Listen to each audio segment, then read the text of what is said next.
Hi everybody. Today we're going to look at rationalizing the denominator and see how that might help us with some simplifying.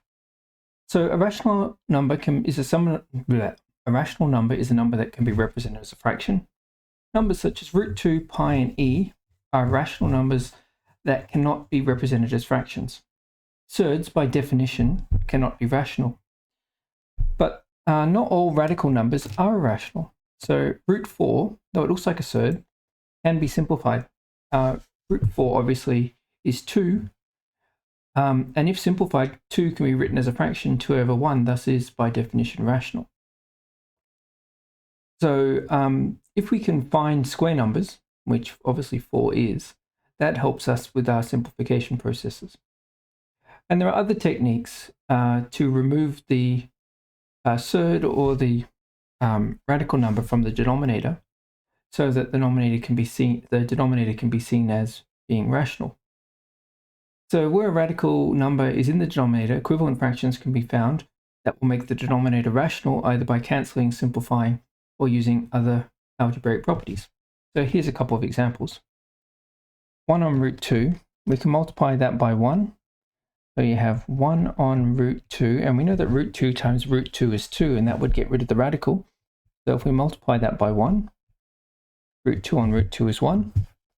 Then we will end up with root 2 on 2. Ta-da! No more radical in the denominator. Here's another case. A squared take 2 can be simplified to a take root 2, a plus root 2. It's a difference of perfect squares. And if we put that over a take root 2, we can now see that those two will cancel, and we'll be left with a plus root 2. Now, if we were to give that a denominator, it would be over 1, and we would no longer have a surd or a radical in the denominator. This one's a little bit more complicated. 5x on 5 take root 25 root 3. The root 25 is 5 root 3. Now we can take out a common factor in the denominator.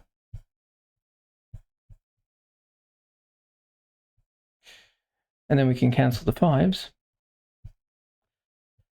And that will leave us with x on 1 take root 3. And if we multiply this by 1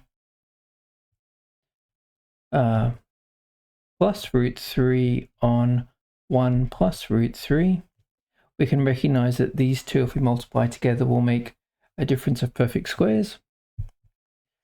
So we get x plus x root 3 on 1 take 3, which will give us, let's see, negative x plus x root 3 on 2. And there we go. We no longer have a surd in the denominator.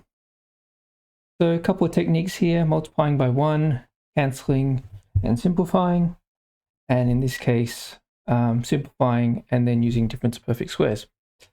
So there you go. Hopefully that was helpful in seeing some of the common techniques to rationalize the denominator. Thank you, everyone.